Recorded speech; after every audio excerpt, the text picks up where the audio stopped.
이 해석에는 좀 문제가 있어요. 머리가 몇 단? 네, 뭐 머리가 비었는지는 모르겠는데 텅 빈 놈 이런 뜻이에요. 뭐가 여기에서 나오는 뭐한 게 독일어예요? 영어요. 영어예요? 네, 죽음이 우리 그래서 에스라 느헤미야하고 굉장히 비교가 되네요. 그렇죠. 한편으로는 어떤 분은 이제 저항의 문서다라고 이야기하는 저항 신학이다. 주류 신학에 좀 반대하는 목소리를 내고 있다라고 이렇게 해석하시는 분들도 계십니다.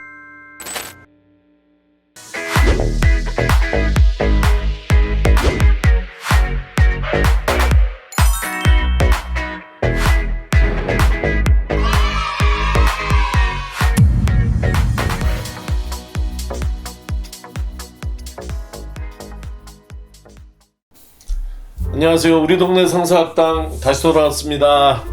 네, 안녕하세요, 교수님. 네, 반갑습니다. 예, 지난번 때하고 똑같은 네. 네. 똑같은 커피를. 예. 옷은 한 일주일씩은 입어야죠. 그렇죠. 네, 지난주에 우리가 에스라 느헤미야 귀한 공동체, 해방 공동체에 대해서 우리가 배웠는데 그것이 다가 아니라 사실 그것하고 그렇죠. 룻기를 상반된 내용이 그러니까 네, 대비되는 그렇죠. 내용이 있는 거죠. 네, 그래서 네, 네. 오늘은 룻기를 좀 다뤄보고 어떻게 비교가 되는지 우리가 이 두 비교되는 장면을 통해서 무엇을 배울 수 있을지 송민홍 교수님 모시고 좋은 강의 들어보도록 하겠습니다. 네. 예, 시작합시다. 네. 사실 룻기는 이 기독교 성경의 순서에 따르면 이게 사사기 뒤에 있거든요. 예. 그렇게 한 이유는요. 룻기 시작할 때 사사들이 다스리던 시기에라고 하는 단어로 시작을 해요. 그렇기 때문에 아마 이게 또 사사기 때 이제 쓰여질 것이다라고 이렇게 이제 사사기 뒤에다 갖다 붙여놨는데 사실은 이제 유대인들의 성경, 히브리 성경에서는 이 바로 케트빔 성문서에 룻기가 속해 있거든요. 그래서 이 제2성전기라고 하는 에스라 느헤미야와 룻기는 사실 어떤 면에서는 동시대의 문서다라고 보는 게 더 좋을 거예요. 그러니까 배경은 사사 시대라 할지라도 그렇죠. 사사 시대죠. 쓰여진 것은 그렇죠. 에스라 느헤미야하고 네. 같은 정도에 쓰여졌다. 네, 네. 예. 네, 그렇게 해서 이 두 문서가 어떤 면에서는 이제 비슷한 시기에 나오는 하나의 주제를 가지고 사실 다른 관점으로 가지고 이야기를 하고 있다라고 저는 생각을 합니다. 예. 그래서 보통 룻기는 이제 이렇게 얘기를 하죠. 룻기에 대해서 어떤 이방 여인이 일단 나 룻하고 롯하고 너무 헷갈려요. 다시 한번 룻은 여자고요. 네. 롯은 남자입니다. 그러니까 롯은 아브라함의 조카 아니에요. 네, 롯은 L로 시작을 하죠. 네. 룻은 R로 시작을 합니다. 그렇구나. 예. 영어로 아시겠죠? 루트라고 하는 그 이름은 여자 이름이죠. 예. 네. 루스는 여자입니다. 룻은 예. 남자. 오늘 주인공, 네. 오늘의 주인공. 그래서 이 룻기의 핵심 내용을 이제 이방 여인이 신앙의 어머니를 그러니까 룻이 이방 여인인 거잖아요. 그렇죠. 야, 이방 그러니까 여인이 룻기라는 게 이 이방 여인의 이름을 딴 맞습니다. 성경에 들어. 야, 네. 에스라 느헤미야 급이네. 에스라 맞아요. 느헤미야. 이거 네. 훌륭한. 제가 고대근동 전공이라서 이거 사담이긴 한데 고대근동 문서들하고 비교했을 때 성경만큼 여성이 주인공으로 등장하는 이야기, 어떤 얘기의 작은 부분이라고 할지라도 물론 뭐 그 얘기의 대부분이 뭐 아들 낳고 뭐 이런 얘기들이긴 하겠지만 그래도 어떤 스토리의 주인공이 여자로 등장하는 창세기에도 되게 많은 뭐 사라도 그렇고 뭐 맞아요. 네, 이런 여자들이 주체적으로 나타나서 무엇인가를 하는 이야기들이 그렇게까지 많은 문서가 고대근동 다른 문서에 정말 과연 있을까 싶을 정도로 그렇구나. 그러니까 오늘날의 좀 여성주의적인 입장에 보면 양이 안 찰지라도 네, 그렇죠. 고대 근동의 다른 문서와 관점에서 비해서는 보면 아니 근데 여자이기도 하지만 저 이방 여인인데 그렇죠. 성경 제목의 주인공이 됐다. 그렇죠. 대단한 거 아니에요? 엄청난 거죠. 예, 엄청난 일단 거죠. 이 흥미를 가져야지. 네, 맞습니다. 그래서 이 이방의 여자가 신앙의 어머니를 시어머니지만 신앙의 나오미죠, 어머니를 나오미. 예. 잘 따라가서 결국 복 받았다. 뭐 이런 식으로 선조대의 어떤 믿음을 잘 따라가는 게 중요하다. 뭐 이런 식으로 이제 설교들을 되는데 이 해석에는 좀 문제가 있어요. 뭐냐면 나오미의 신앙이 그렇게 좋지가 않습니다.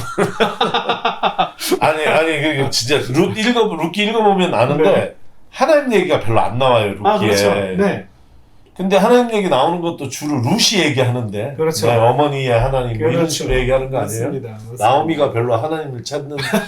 아니요. 하나님 이름을 부를 때가 있는데 언제는 하나님한테 원망할 때. 원망. 내가 나갈 때는 그러니까 베들레헴에서 나갈 때는 이렇게 완전히 내가 잘 나갔는데 이렇게 날 하나님이 나를 쫄딱 막 빈털터리로 만들어서 고향으로 돌아오게 만들었다라고 그때 얘기하는 거는 원망할 때 그렇죠. 그러니까 이게 뭐 하나님을 원망한다고 해서 신앙이 나쁜 건 아니지만 어쨌든 그렇게까지 모범이 될 만한 신앙은 룻은 내가 생각나. 어머니의 하나님이고 나의 하나님 뭐 이런 거 아니에요? 그렇죠. 네. 어머니가 가시는 곳은 나도 따라갈 거고 이렇게 얘기를 하는데 아니야 돌아가 오지마 이렇게. 그러니까 전체적으로 신앙 얘기는 별로 안 나오는 친구예요. 네, 그렇죠.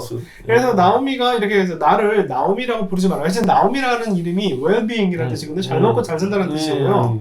그러니까 그때는 그랬구만. 네, 전에는 그렇죠. 이름 자체가 그랬어요. 그래서 사람들이 당신 나오미냐 그랬더니 내가 나오미가 아니고 더 이상 나를 마라라고 불러요. 마라의 쓴물 아시죠? 알죠. 인생의 쓰디쓴 고난, 고통을 나타내는 표현인데 왜 마라라고 하는 이름을 부르냐면은 하나님께서 전능자께서 나를 죽도록 그것도 잔뜩에 심히 괴롭혔기 때문에 하나님이 나를 이렇게 괴롭게 만들었어. 네. 내가 나갈 때는 풍족하게 꽉 차서 나갔는데 하나님께서 나를 텅 비어서 돌아오게 했다. 이제 텅 비다라고 하는 표현이 이제 히브리어로 레이카라고 써 있는데 레이카가 뭐냐면요. 예수님께서 너 형제를 라가라라고 부르는 그 라가 그게 바로 텅 빈이라는 뜻이거든요. 머리가 비었다는 뜻. 네. 그게 뭐 머리가 비었는지는 모르겠는데 텅 빈 놈 이런 뜻이에요. 뭐가 그 당시에 심한 욕인가 봐요. 한글로 번역을 바보라고 번역. 네, 멍청한 놈 이런 뜻일 수도 있어요. 네, 아무것도 없는 빈털터리라는 뜻일 수도 있겠고. 어쨌든 텅 비어서 돌아오게 만다. 하나님이 나에게 벌을 주셨고 전능자가 나를 괴롭게 하셨다. 그러니까 내가 어떻게 내 이름이 잘 먹고 잘 산다라고 하는 이름의 나오미가 될 수 있겠느냐. 이렇게 얘기를 하는 거죠. 그런 면에서 이걸 하나님에 대한 원망이라고 얘기할 수도 있겠고. 근데 사실은 룻기의 시작에서 이 사람들이 나오미의 일가족이 베들레헴에서 떠나게 된 이유는요 기근 때문이지. 맞아. 나오미가 내가 과거에 옛날엔 잘 나가서 사실은 정확히 사실이 아니에요, 그죠? 물론 뭐 남편이 있었고 자식이 있었다라고 하는 표현을 풍족하게 아니요. 사실은 이게 보시면 유다 베들레헴에서 모압으로 옮긴 거거든요. 그 당시 유다 베들레헴 사람들이 모압을 바라보는 관점은요 약간은 좀 우리보다 더 떨어지는데. 우리 지난주에 했잖아요. 신명기 23장에 23장 3절 기억하네. 암몬과 모압은 절대로 하나님의 총에 못 들어온다 라고 하는 그쪽으로 가서 얹혀 살려고 하는 거예요. 왜냐하면 베들레헴에 기근이 들었기 때문에. 근데 이것도 사실은 일종의 재밌는 표현인데 베들레헴이라고 하는 그 단어가 베이트레헴 빵집, 먹을 것, 음식의 집이라는 뜻이거든요. 그러니까 먹을 것이 있어야 될 집에 먹을 것이 없어 기근이 들어서 상종을 하지 말아야 될 그쪽에 지금 얹혀 살려고 가는 이게 사실 이 스토리 자체가 원망하겠네. 네, 웃기는 장면인 거죠. 네, 이 상황에서 남편이 죽고 자식이 죽고 네. 아무것도 없는 빈털터리가 된 이 나오미가 며느리 2명한테 돌아가라. 2번이나 얘기하죠. 2번이나. 오지 마라. 날 따라주고 너희 아버지 집으로 가라. 라고 2번이나 얘기할 때 지금 있어서 장소는 어디죠? 이게 모압이? 네, 그렇죠. 모압에서 베들레헴에 다시 먹을 게 생겼다는 얘기를 들은 거예요. 하나님께서 가뭄이 끝났구나. 네, 베들레헴에 다시 이제 먹을 걸 주셨다라고 하는 얘기를 듣고 다시 거기 돌아가려고 하는 이론 참이에요. 그럴 때 이제 너 돌아가라 라고 하니까 그러니까 나오미는 돌아가려고 하는 거고 그렇죠. 나오미는 원래 거기 출신이니까 돌아갈 때가 있고 그러니까 그리고 두 며느리는 이방 여인이니 베들레헴으로 돌아가라는 게 아니라 네 집으로 가라 이 얘기를 한 거죠. 그렇죠. 네, 그런데 이 신앙의 여정이 어머니의 시어머니의 신앙을 잘 따라간 게 아니라 오히려 시어머니는 너 돌아가라라고 얘기했는데 2번이나 얘기했는데 이 신앙의 시작, 이니셔티브가 누구냐면 모압 여자로부터 시작했다를 강조하고 싶은 게 룻기예요. 그래서 사실 룻기의 맨 처음 보시면은 룻기에 계속 뭐라고 얘기하냐면 유다 베들레헴 그 다음에 모압 유다 2절에서도 유다 베들레헴 에브라다 사람이었다. 이게 유다 베들레헴 에브라다가 누구냐 하면은 다윗이에요. 다윗을 상징하는 표현이거든요. 그러니까 이게 지금 제2성전계에서 가장 중요한 다윗의 순수한 피라고 하는 이런 부분들이 강조되고 있는 건데 여기에 대해서 룻기는 처음부터 유다 베들레헴 모압, 유다 베들레헴 모압. 그 다음에 모압 여자 중에서 아내를 맞이했고 룻이 모압 여자다라고 하는 것이 한 번 얘기하면 알잖아요. 또 여러 번 얘기할 필요가 없어요. 그런데 계속 모압 여자 룻, 모압 여자 룻 이런 표현을 계속 쓰거든요. 네, 송 교수님 강조하는 건 지금 룻기 1장의 스토리에 룻을 설명할 때 모압 여자라는 게 굉장히 강조됐다 하는 것을. 그리고 유다 베들레헴이라고 하는 거, 특별히 에브랏 사람 이런 표현들이 다 다윗을 강조하는, 사실 다윗의 순수한 피 혈통을 강조하는 표현이고 이 둘 사이를 사실 대표하는 거, 대비하는 거. 그러니까 이 지금 나오미 그 다음에 그 남편 엘리멜렉 이 유다 베들레헴 에브라다 사람이다라고 하는 표현은 뭐냐면 이 사람들은 소위 말하는 다윗의 그렇죠. 성골 중에 성골, 진골 중에 진골이었다라고 얘기를 하는 거예요. 근데 이 사람들과 모압 사람을 지금 비교해서 이야기하는 게 핵심인 내용이죠. 이 시작 자체, 이 신앙의 여정이 이 모압 여자로부터 시작하고 정말 이 룻기의 가장 아름다운 사랑 고백이라고 할 수 있는 이게 바로 우리 결혼식 때도 이 표현을 쓰잖아요. 죽음이 우리를 갈라놓을 때까지 라고 하는 Till death do us apart라고 하는 그 표현이 사실은 이 룻기에서 나오는 뭐 독일어요? 뭐 영어요. 영어요? 네. 죽음이 우리 미국 영어 결혼식에 네. Till death 네. 오케이. do us apart. 네. 들렸어. 네, 죽음이 우리를 갈라놓을 때까지라고 하는 표현이 사실 이 룻기에 나오는 표현이거든. 룻이 시어머니한테 한 이야기예요. 네. 네. 그러니까 룻과 나오미의 그 사랑 이야기다. 네. 네. 그래서 시어머니 나 지금 당신을 떠나라고 나한테 그렇게 강요하지 마세요. 이 며느리가 지금 대놓고 얘기해요. 나한테 강요하지 마세요. 내가 당신 가는 곳에 나도 갈 거고 당신이 숙박을 하는 곳에 나도 숙박을 할 거고 당신의 백성이 내 백성이고 당신의 하나님이 나의 하나님이다. 당신이 죽으면 나도 거기에 묻힐 거야. 이 얘기를 모함 여인 며느리의 입에서부터 이 이야기가 시작이 돼서 이 스토리가 진행이 되는 거예요. 그러니까 이걸 되게 강조하고 싶은 거죠. 근데 지금 요 두 개를 비교하는 게 뭐냐면 우리가 바로 봤지만 모압과 암몬은 안 된다. 이방 여인과 그다음에 이방과 피가 섞이면 안 된다라고 하는 그 이야기에 그것이 소위 말하는 주류 신학이 그 에스라 종교교육의 핵심이라니까요. 네. 그게. 그 주된 이것이 배경인 곳에서 한편으로는 다른 목소리를 내고 있는 거예요. 아 그래? 그런데 다윗의 순수한 피, 유다 베들레헴 에브라다 사람이라고 하는 다윗의 순수한 피를 지키는 것이 중요한데 그런데 다윗의 피가 과연 순수할까? 라고 하는 이야기를 하는 거예요. 이 바로 모압 여인 룻이 결국 누구냐면은 다윗의 증조할머니가 되는 거죠. 다윗의 피에 이미 모압 여자가 속해 있어 라고 얘기를 하는 거죠. 그게 마태복음 족보에도 나오는 거잖아요. 그렇죠. 네. 그래서 사실 우리가 신약 시대에는 사실은 안으로 뭉치는 것이 아니라 사실 이방으로 퍼지는 이야기잖아요. 그래서 그런 이방 여인의 피가 그 안에 섞여 있다라고 하는 것이 복음의 내용일 수 있고, 네 그것이 우리에게는 중요한 얘기지만 요 시기에서는 이방 여인의 피가 섞여 있다라고 하는 것은 이건 말이 안 되는 그러니까 금기시될 만한 이야기를.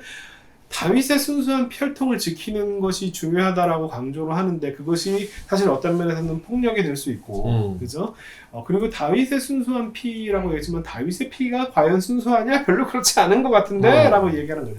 그러면서 정말 중요한 게 무엇이냐를 룻기가 얘기해요. 뭐냐면 바로 남편 잃고 자식 잃어서 정말 외톨이가 되어 있는 하나밖에 그것도 이방 땅에서 그죠? 이방 땅에서 혼자 되어 있는 여자를 며느리가 내가 당신과 함께 가겠다 라고 얘기를 해주는 것이고 그렇게 해서 자기 땅으로 갔을 때에 이 사람들이 정말 떨어져 있는 데 이삭 주워 먹고 하는 이 사람들을 보면서 이 사람들을 내가 품겠다라고 이야기하는 보아즈. 그 사람도 모압 사람인 거예요? 보아즈? 아니죠. 보아즈가 바로 엘리멜렉 가문 출신이죠. 이 사람도 순수한 그 다윗의 가문인 거죠. 그러니까 보아즈가 바로 다윗에게로 연결이 되는 그 진골 중에 진골, 성골 중에 성골인 사람이에요. 이 사람이 모압 여인을 아내로 맞이해가지고 자식을 낳고 그 자식이 나중에 다윗에까지도 내려가는 거죠. 그러니까 룻은 그 연결점이 되는 거네요. 그렇죠. 룻이. 네. 그래서 정말 중요한 것은 순수한 피냐, 순수한 피가 아니냐.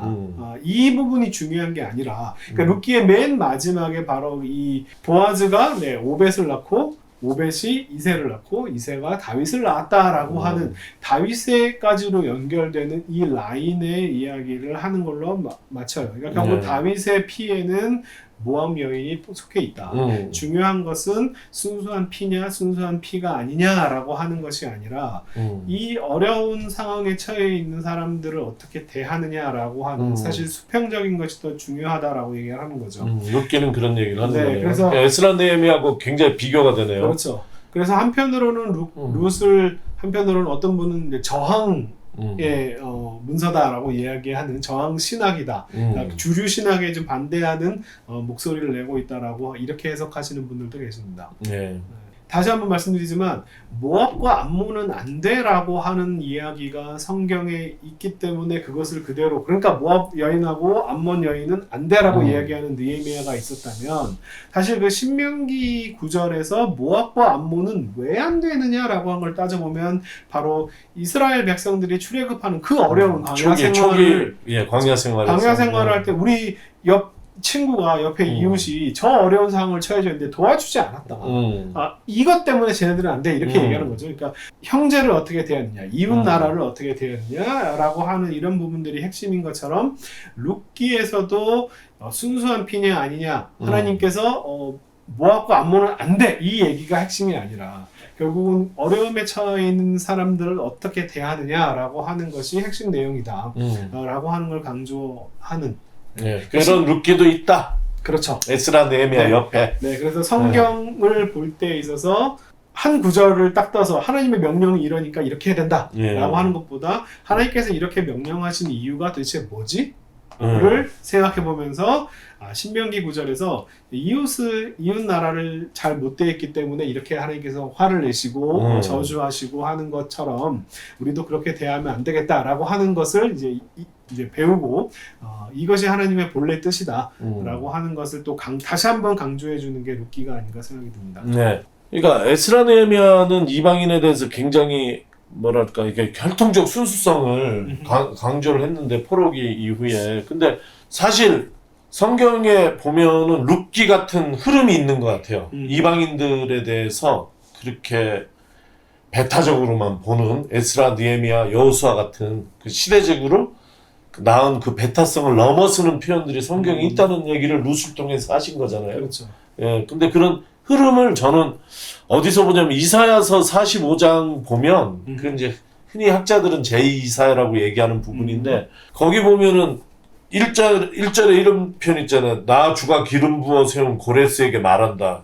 내가 너의 오른손을 굳게 잡아 열방을 내 앞에 굴복시키고 뭐 이렇게 고레스는 들어라 하잖아요. 고레스가 이방인이잖아요. 그렇죠. 이게 다윗의 자손이 아니거든. 페르시아의 근데 이게 기름 부어 세운 게 메시아잖아요. 나의 메시아 고레스에게 말한다. 이런 표현이 이게 이사야에 있단 말이죠, 이게. 그렇죠. 그러니까 이방인 자체에 대해서 에스라 느헤미야는 굉장히 배타적으로 얘기했지만 제2이사야, 또 룻기, 요나서 또 뭐 있을라나? 그런 성경들은 또 저 에스라 느헤미야와 되게 대립되는 그런 포용성을 이야기하고 있지 않나. 하나의 공동체가 자신의 정체성을 세워나가는 방식으로 안으로 뭉치는 시기들이 반드시 저는 필요하다고 생각하고 어려울 때, 그때가 어려울 때. 그렇죠. 그럴 때가 필요한 만큼 또 하나 다시 한번 또 넓혀져요. 나와 너 사이의 경계선들을 넓혀나가고 나를 확장해 나가는 방식으로 또한 자기 자신의 정체성을 형성해 나갈 수도 있거든요. 그것을 안으로 뭉치는 구심력과 밖으로 나가는 원심력이라고도 표현할 수 있겠고 이것들이 계속 왔다 갔다 하는 것 같아요. 얻은 것이 좋고 나쁘다가 아니라 근데 중요한 것은 하나만 강조되는 거예요. 우리 지금 교회에서는 에스라 느헤미야 쪽을 너무 강조하는 거 아닌가? 그럴 수 있죠. 대부분 그런 목소리들이 좀 주류적인 목소리. 그래서 어떤 교회 밖에 있는 사람들이라든지 아니면 우리 교회 밖에 있는 사람들 만나지 마라 그러잖아요. 옆에 있는 교회 저교회 가면은 지옥 간다고 얘기하고 뭐 이런 것들이 뭐냐면 그러니까 나와 남을 자꾸 이제 선을 긋고 이렇게 하야 이제 사람들이 그 안에 있어야 될 또 이유들이 생기니까 그렇게 하는 건데 이런 움직임들 또한 교회의 어떤 교회 연합과 교회 일치 운동을 또 되게 이단시하거나 뭐 이런 움직임들도 있고요. 또한 근데 한편으로는 또 자신의 영역에서 또 밖으로 더 벗어나려고 하는 또 그런 움직임들도 있어요. 다리를 끊어진 곳에 다리를 놓고 벽을 세웠던 것들을 벽을 허무는 움직임들을 하시는 분들이 계신데 아마 에스라 느헤미야 루키의 시대에서도 아마 주류적인 목소리는 에스라 느헤미야였을 것이고 룻의 이야기는 하나의 소수의 의견일 소수의 목소리일 수 있을 것 같아요. 지금 우리가 경험하는 교회의 모습 또한 마찬가지로 나와 너를 계속 구별짓고 나누려고 하고 경계선을 그으려고 하고 담을 높게 쌓고 하는 움직임들이 좀 주류적인 입장이라고 이야기한다면 특별히 지금 뭐 코로나 시기에 또 어려운 시기에 또 더 그럴 수 있잖아요. 그럴 때에도 또 소수의 사람들은 또 나와 너의 경계선을 허물고 다리를 놓고 이런 움직임들을 보이는 사람들이 있어서 저는 이제 아무래도 후자 쪽에 좀 힘을 더 실으려고 하고 있습니다. 그러니까 최종 기독교적인 입장의 최종 결론은 이제 예수, 바울 이렇게 신약으로도 연결이 돼야 그렇죠. 되는데 네. 어떤 면에서는 크게 보면 구약은 어떤 면에서 점점 이렇게 안으로 좀 뭉치려고 하는 과연 하나님을 믿는 것은 무엇이고 하나님의 백성은 무엇인가라고 하는 것을 점점 분명하게 하기 위해서 안으로 뭉치려는 크게 봐서는 좀 그렇고 신약 시대에는 그 이후로는 사실 크게 보면 그 안에서도 넓혀지는 자기의 정체성을 세우고 교회가 새로 생겨나면서 교회 정체 세우고 뭐 이런 부분들이 있긴 하지만 크게 보면 사실은 열방으로 나가고 퍼지고 유대인과 이방인의 경계선을 허물고 하는 것들이 아주 가장 큰 핵심이라고 볼 수 있을 것 같아요. 그래서 크게 보면은 구약은 구심적으로 안으로 뭉치는 움직임이었다면 이제 신약 시대에는 밖으로 퍼지는 원심적인 그런 움직임이라고 볼 수 있겠고 우리는 신약 시대를 살고 있으니까 신약적으로 좀 밖으로 퍼지는 그런 움직임으로 가야 되지 않을까 그런 생각을 하고 있습니다. 에스라 느헤미야와 룻을 비교해봤습니다. 그 전혀 다른 이야기가 두 성경에 담겨 있는데 우리가 그 둘을 고르게 알지 못하고 한쪽 목소리를 너무 크게 들었던 것이 아닌가 하는 그런 반성을 해보는 시간이 될 것 같습니다. 오늘 우리 동네 성서학당 여기서 마치려고 합니다. 구독, 좋아요, 구독. 구독 제가 합니까? 네, 구독, 좋아요, 알람 설정까지. 그렇게 하면 우리가 유튜브에 조금 더 남아있더라고요. 부탁드립니다. 자, 여기서 인사하겠습니다. 오늘 고마웠습니다. 감사합니다. 감사합니다.